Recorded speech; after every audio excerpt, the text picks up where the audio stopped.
السلام علیکم ورحمۃ اللہ وبرکاتہ۔ ان الحمد للہ نحمده ونستعینه ونستغفره ونعوذ باللہ من شرور انفسنا ومن سیئات اعمالنا من يهده الله فلا مضل له ومن يضلل فلا هادي له وأشهد أن لا إله إلا الله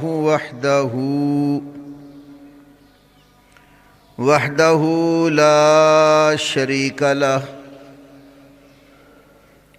وأشهد أن محمدًا عبده ورسوله أما بعد فأعوذ بالله السميع العليم من الشيطان الرجيم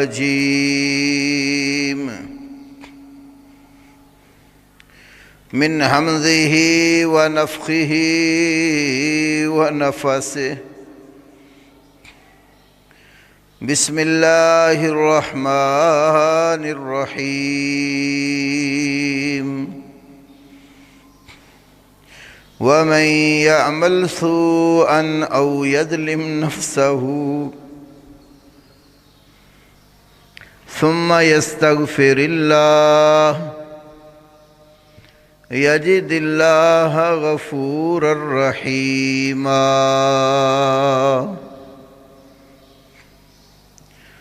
رب اشرح لي صدري ويسر لي امري واحلل عقدة من لساني يفقهوا قولي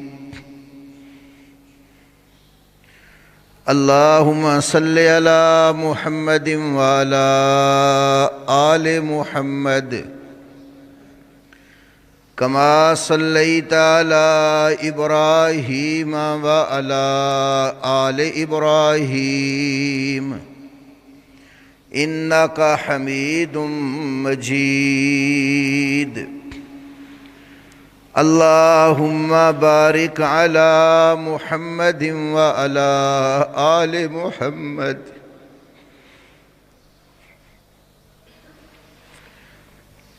كما باركت على إبراهيم وعلى آل إبراهيم إنك حميد مجيد۔ اللہ رب العالمین نے زندگی اور موت کا نظام جو پیدا کیا ہے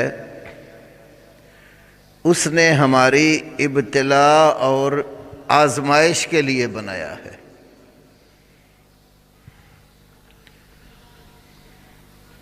سورہ ملک میں 29ویں پارے میں پہلی سورت کے اندر ہی اللہ نے فرمایا هو الذی خلق الموت والحیات لِيَبْلُوَكُمْ أَيُّكُمْ أَحْسَنُ عَمَلًا۔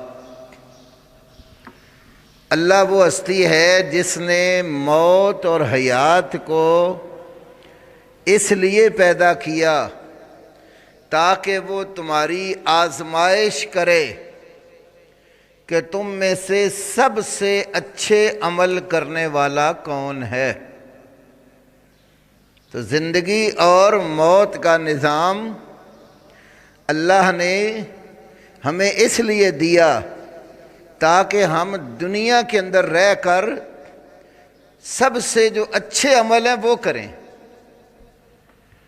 اور جب ہم اچھے عمل نہیں کرتے تو بعض اوقات تو اللہ کی طرف سے ڈھیل ملتی ہے، مہلت مل جاتی ہے، نافرمانیوں کے باوجود مہلت ملتی ہے۔ رسول اللہ صلی اللہ علیہ وسلم کی مسند احمد میں ایک حدیث ہے، آپ صلی اللہ علیہ وسلم نے فرمایا کہ جب کسی بندے کو دیکھو کہ نافرمانیوں کے باوجود اسے دنیا کی مختلف چیزیں ملی جا رہی ہیں، تو یہ مت سمجھو کہ اس پر کوئی اللہ کا فضل ہے،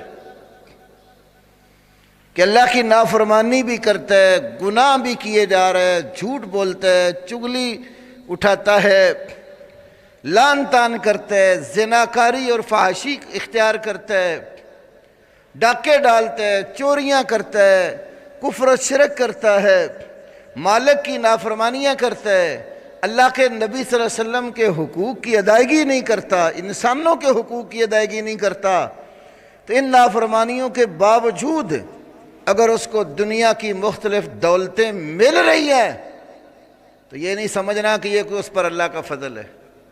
ذالک استدراج، آپ نے فرمایا یہ اس کو اللہ کی طرف سے ایک ڈھیل ملی ہوئی ہے، مہلت، کہ زندگی تمہاری لمبی کر کے تمہیں مہلت دے دی ہے کہ اپنی نافرمانیوں سے باز آ جاؤ۔ اور جب پھر کوئی قوم نافرمانیوں سے باز نہیں آتی تو اللہ کی پکڑ بھی آ سکتی ہے، اور اللہ کی پکڑ مختلف طریقوں سے آتی ہے۔ وَأُمْلِي لَهُمْ إِنَّ كَيْدِي مَتِينٌ، اللہ کہتا ہے میں ان کو ڈھیل دیتا ہوں، یقیناً میری تدبیر بڑی مضبوط ہے۔ دوسری جگہ فرمایا اِنَّ بَطْشَ رَبِّكَ لَشَدِيدٌ، یقیناً تیرے رب کی پکڑ بڑی سخت ہے۔ تو اللہ کی پکڑ سے ہمیں ہمیشہ ڈرتے رہنا چاہیے۔ آپ دیکھیں آج پوری دنیا میں کتنا خوف و ہراس ہے، اور خوف و ہراس پھیلانے میں میڈیائی قوتوں کا بڑا دخل ہے، اور یہ ہمارا ایمان ہے کہ اللہ نے اس کائنات میں جو کچھ بھی رکھا ہے سب کو پیدا کرنے والا وہ ہے۔ ایک چھوٹے سے ذرے سے لے کر بڑی بڑی مخلوقات کا خالق صرف اللہ ہے۔ اللہ خالق کل شیء، اللہ ہر چیز کو پیدا کرنے والا ہے۔ یہ کرونا وائرس کیا ہے؟ چھوٹا سا ایک ذرہ جو نظر بھی نہیں آتا۔ آج دنیا کتنی ڈری ہوئی ہے اس سے، اتنا اللہ سے نہیں ڈرتی جتنا اس سے ڈری ہوئی ہے، حالانکہ اسے بھی تو پیدا کرنے والا وہی ہے، بیماریاں لانے والا بھی تو وہی ہے نا، تو ان بیماریوں سے شفا دینے والا بھی وہی ہے۔ تو اس بیماری سے اتنا ڈرتے، اللہ سے نہیں ڈرتے جس نے یہ بیماریاں پیدا کی ہیں ہماری آزمائش اور ابتلا کے لیے۔ آپ نے دیکھا سنا کل رات، اس سے پچھلی رات دنیا کے مختلف کونوں میں، خطوں میں آدھی آدھی رات کو اپنے مکانوں کی چھت پر چڑھ کر لوگ اذانیں دے رہے ہیں، اللہ اکبر اللہ اکبر۔ کیا معنی ہے اس کا؟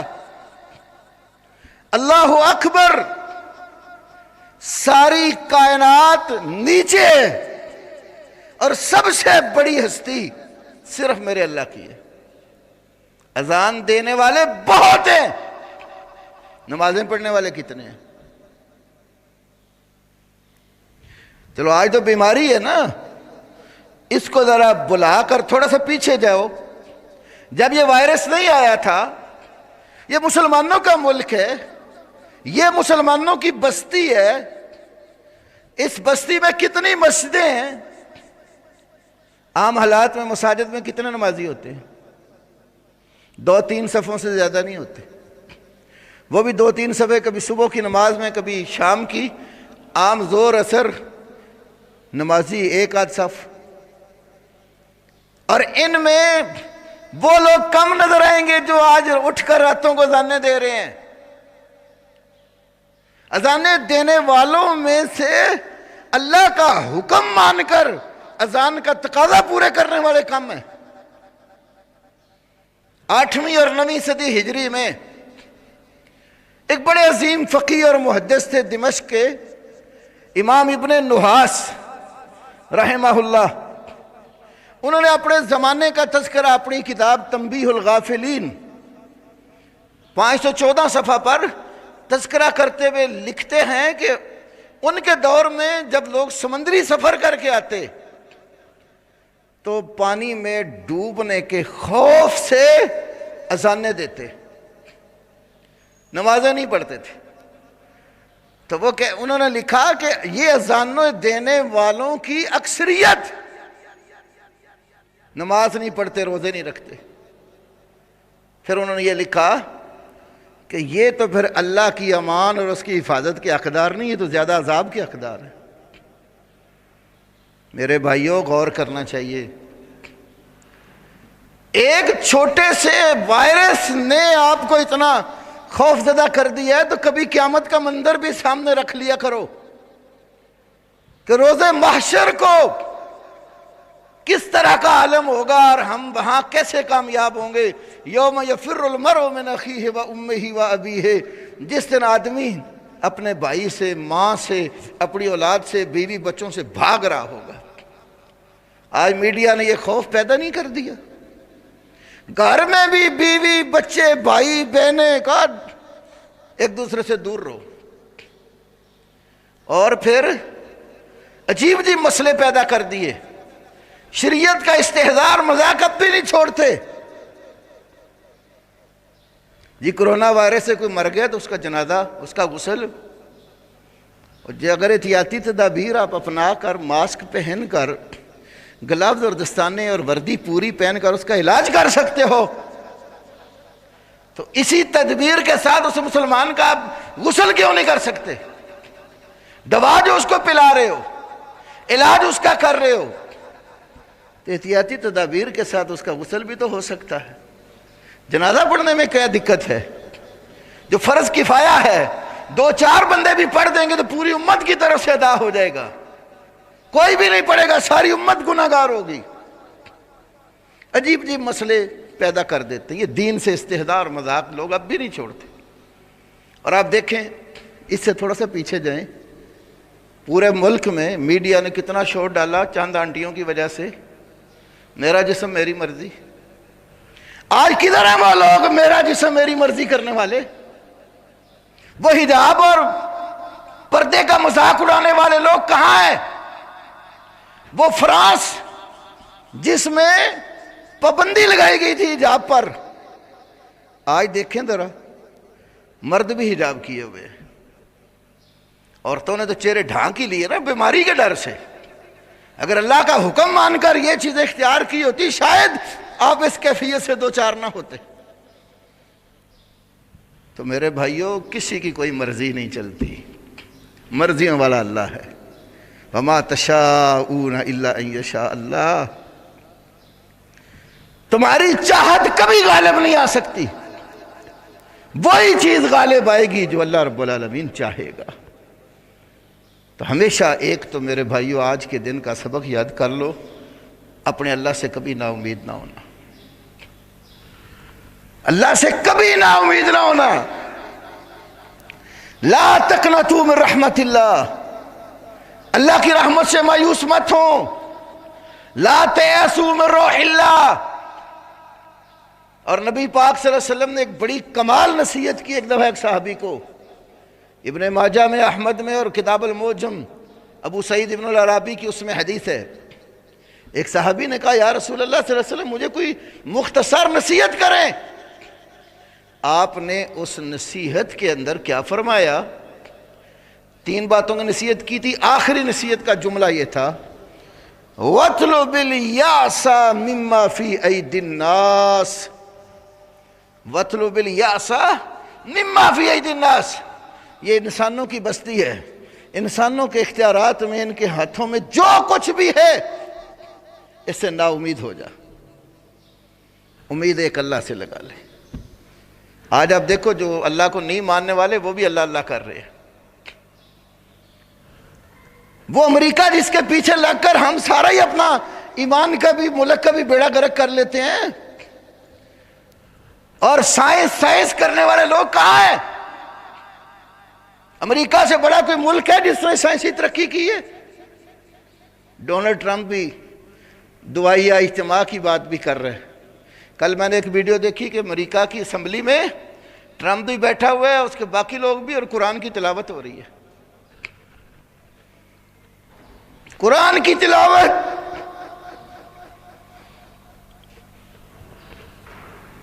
اور ہم مسلمان ہو کر قرآن نہیں پڑھتے، کافروں کا بھی یقین آ گیا ہے۔ مشکل گھڑی میں کوئی زمینی خدا کام نہیں آتا، وہ عرش والا رب رحمان ہے جو ہر گھڑی میں کام آتا۔ ہمارے نبی پاک صلی اللہ علیہ وسلم نے ہمیشہ مشکل گھڑی میں اللہ کے ساتھ تعلق قائم کرنا سکھایا۔ ہم تو ابھی اللہ کا شکر کرتے ہیں کہ چلو ہماری گورنمنٹ نے ابھی اتنی وہ سختی نہیں کی جو باقی جگہوں پر ہے۔ جو صحت مند حضرات ہیں، نماز پڑھنے کے لیے آنا چاہتے ہیں تو ان کو روکا نہیں ہے زبردستی۔ میرے بھائیوں، ہم احتیاطی تدابیر کے منکر نہیں ہیں، لیکن تدبیر بھی اپناؤ اور تقدیر پر ایمان بھی رکھو۔ تدبیر بھی اپناؤ، احتیاط بھی کرو، اور پروردگار پر ایمان رکھو۔ کیا خیال ہے جو احتیاطی تدابیریں کر رہے ہیں وہ مرتے نہیں ہیں؟ کتنے لوگ ہیں تدبیریں کرنے والے مر رہے ہیں؟ یہ سب نظام میرے اللہ کے ہاتھ میں ہے۔ ایک تو میرے بھائیوں چند ایک باتیں میں آپ سے رکھتا ہوں، وقت بہت شارٹ کٹ ہے، نصیحت کی۔ ایک تو اپنا تعلق اپنے اللہ سے مضبوط کرو۔ دوسری بات، اپنے نبی محمد رسول اللہ صلی اللہ علیہ وسلم کی محبت اس قدر اپنے اندر پیدا رکھو کہ ہمارے نبی نے جو ہمیں تعلیم دی ہے، ہم آپ کی محبت میں اس تعلیم پر پورا عمل کریں گے۔ تیسری بات، جو آپس میں رحم دلی ہے، محبت ہے، قربتیں ہیں، ان کو پیدا کرو۔ بیماری میں تو تدابیر ہیں نا، اسے ہٹ کر آپس کے اندر کی جو نفرتیں ہیں، ایک دوسرے سے بغض ہے، عداوتیں ہیں، یہ ختم کر دیجئے۔ نبی علیہ السلام کی ایک حدیث ہے، ہر سوموار اور جمعرات کو مسلم میں فرشتے بندوں کے عمل اللہ کی عدالت میں پیش کرتے ہیں جا کر، اور اللہ کہتے ہیں دو بندوں کے عمل میرے سامنے مت پیش کرو۔ ایک وہ جو اللہ کے ساتھ شرک کرتے ہیں، دوسرے وہ دو بھائی جو آپس میں لڑے ہوئے ہیں، جب تک آپس میں صلح نہیں کر لیتے اللہ کہتے ہیں ان کے عمل پیچھے کر لو۔ اس سے معلوم ہوا کہ اگر ہم آپس میں بہن بھائی عزیز و قارب رشتہ دار ناراض ہیں نا، تو ناراضگی کا سبب یہ بن جاتا ہے کہ ہمارے اعمال قبول نہیں ہوتے۔ ہمیں رنجشیں ختم کر دینی چاہیے، اور 3 دن سے اوپر کسی مسلمان کا دوسرے مسلمان سے ناراض رہنا حلال ہی نہیں ہے۔ چلو آپ غصہ رکھنا چاہتے بھی ہیں نا، تو آخری حد 3 دن ہے، اور پھر دونوں میں سے بہتر وہ بتایا جو سلام میں پہل کر لیتا ہے۔ اگلی میری بات یہ ہے بھائیو، ایثار، اپنی ضرورت پر دوسرے مسلمان بھائی کی ضرورت کو ترجیح دینا۔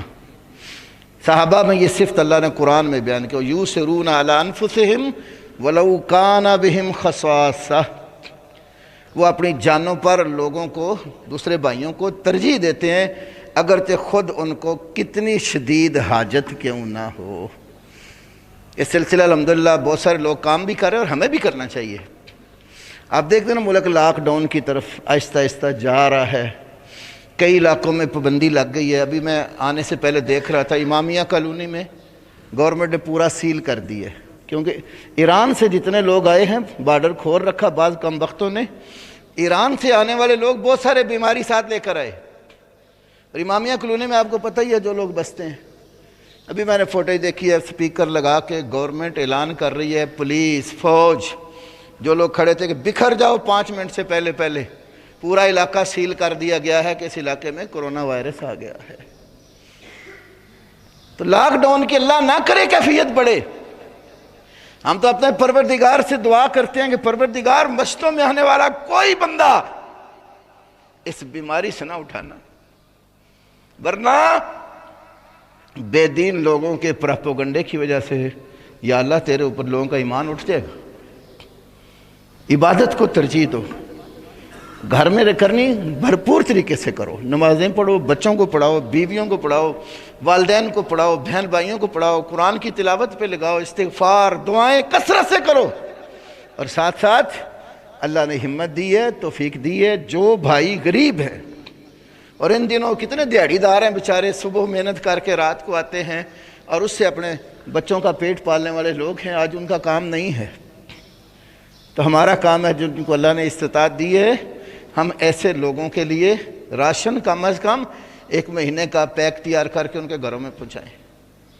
ہمارے دوست ہیں ادھر لاہور میں ہی، ڈاکٹر مطیع اللہ باجوہ صاحب، جمعے سے پہلے مجھے انہوں نے میسج بھیجا، انہوں نے 100 توڑے اول فرصت میں تیار کر کے، جس میں چینی، چاول، آٹا، بنیادی ضرورت کی چیزیں، دالیں، گھی وغیرہ، پورا ایک راشن پیک بنا کر ایک فیملی کا کہہ رہے تھے کہ آج ہم 100 فیملیوں میں تقسیم کریں گے اور پھر اس کو بڑھا رہے ہیں۔ تو میری آپ سے دردمندانہ اپیل ہے، جنہوں نے اللہ نے ہمت دی ہے اس کار خیر میں ضرور حصہ لیں، کوئی راشن دے سکتے ہیں راشن جمع کریں، راشن نہیں پاس فنڈ اس سلسلے میں آپ کر سکتے ہیں وہ کریں، تاکہ ہم اپنے اس مرکز سے ہمارے محلے میں قرب و جوار میں جتنے غریب بستے ہیں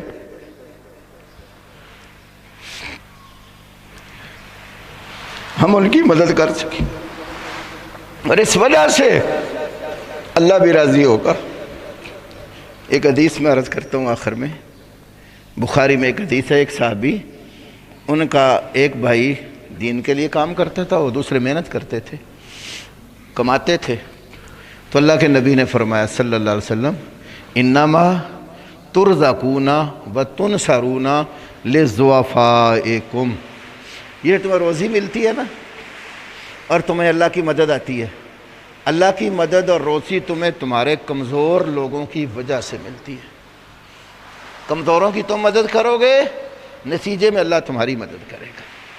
تو اس لیے میرے بھائیو اس کی طرف خصوصی توجہ دیں، اللہ رب العالمین ہماری مشکلات ہم سے ٹال دے، اللہ رب العالمین اس بیماری کو پوری دنیا سے اور دیگر بھی جتنی بیماریاں ہیں سب کا خاتمہ کرے، اللہ ہمیں صحیح معنوں میں توفیق عطا کرے کہ ہم اس کی اچھے طریقے سے عبادت کر سکیں، اس کی اطاعت اور فرما برداری کر سکیں، اور اللہ ہمیں اپنی اطاعت کی توفیق دے اور اس کے بدلے میں ہماری مشکلات کا ازالہ کرے۔